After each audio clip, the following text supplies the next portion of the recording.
passar, eu precisava treinar e treinar afinco, muito. E aí eu vi uma oportunidade de entrar para as equipes de esporte na Marinha. E nessas equipes permaneci um bom tempo, né? Ninguém sabia qual era o propósito que eu estava ali, todos pensavam que eu amava o esporte, não que eu não amava, né? Eu gostava muito do esporte, mas o propósito era outro. Eu estava ali para treinar afinco, porque se eu tivesse que treinar trabalhando em um OM, eu tinha que me dividir meu tempo, né? Dividir as minhas responsabilidades. E sendo esportista, eu ia apenas estar focado nisso.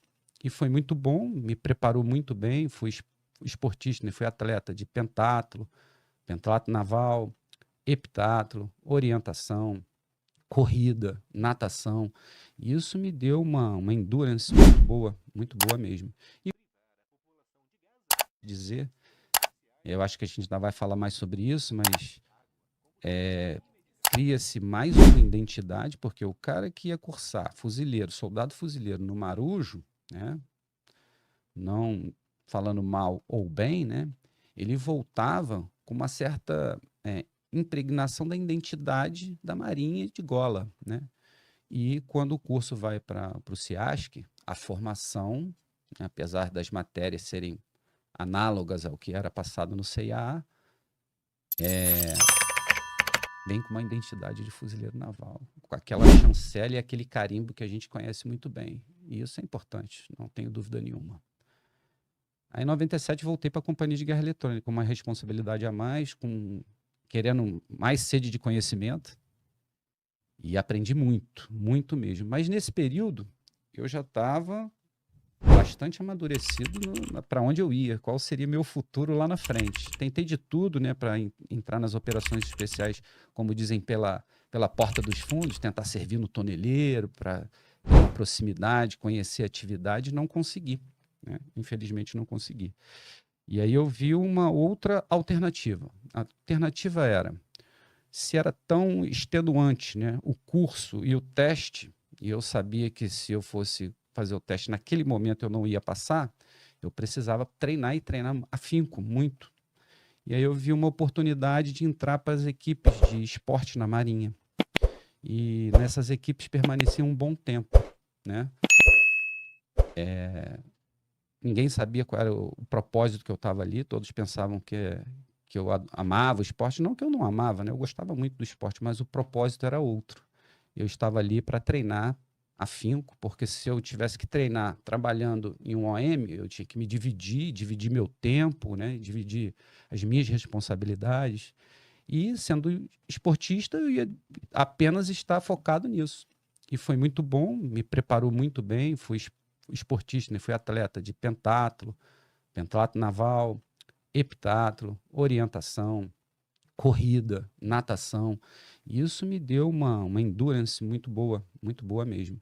E quando chegou a época, né, que eu estava próximo ali de fazer 10 anos, eu não tinha conseguido, né, como eu disse, servir no toneleiro.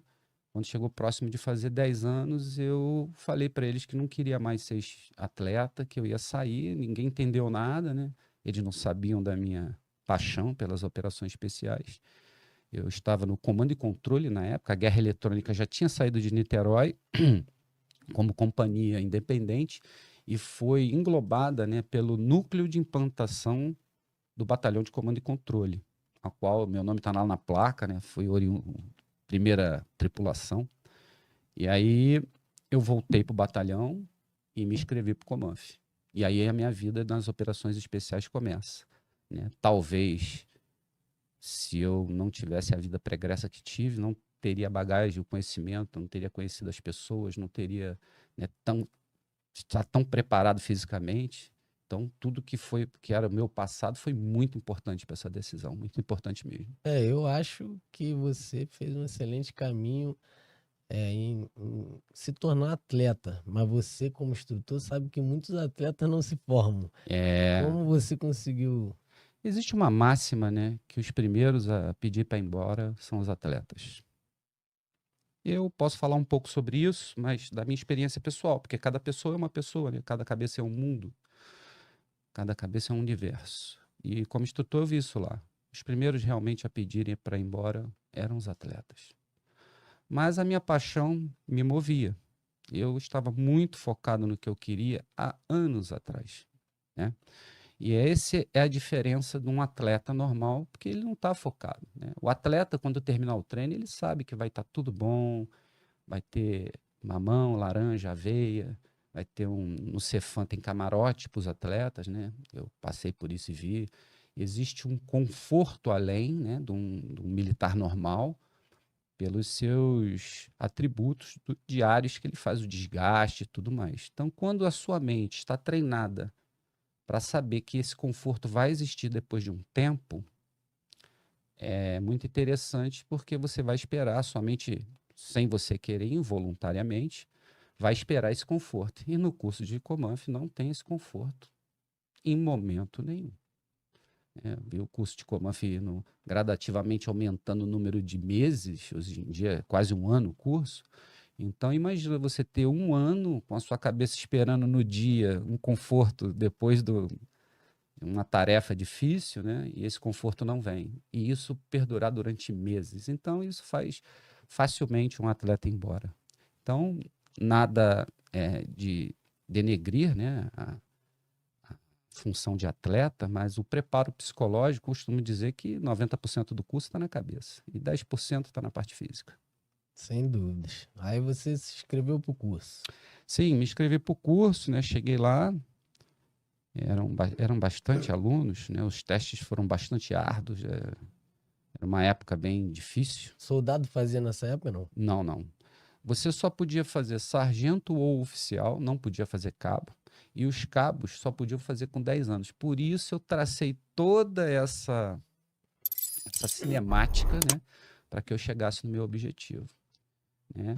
E de cabo, assim, no final, né, nos testes e tudo, quando formou o turno para começar o curso, só tinha eu e mais um grande amigo, Comunicações Navais, que umas 2 semanas, ou um pouco mais, não lembro assim, precisar o tempo, ele teve um problema no joelho, não estava conseguindo mais ficar de pé, e ele foi embora. Pediu para ir embora, mas sempre tem felicidades. Um grande amigo, ele voltou no ano seguinte, não sei se no ano seguinte ou no outro, e formou o Comando dos Anfíbios, né? Muito bacana isso. E é um Comando dos Anfíbios de moral comunicante que me ensinou muito. Jorge Henrique, o nome dele. Suboficial Jorge Henrique. Um grande cara. Aí ficamos, né, no curso, e aí aquele sai gente, né, sai gente, não sai, até o turno ficar coeso, né, que a gente chama de tijolo. E aí, quando eu olhei para os lados, eu era o único cabo dos 15 mil fuzileiros e de todos os inscritos que estava no curso. E o mais interessante, né, que eu era o único com 10 anos de marinha no curso, era um dos mais velhos. Eram 5 oficiais, um sargento, eu cabo e um policial federal.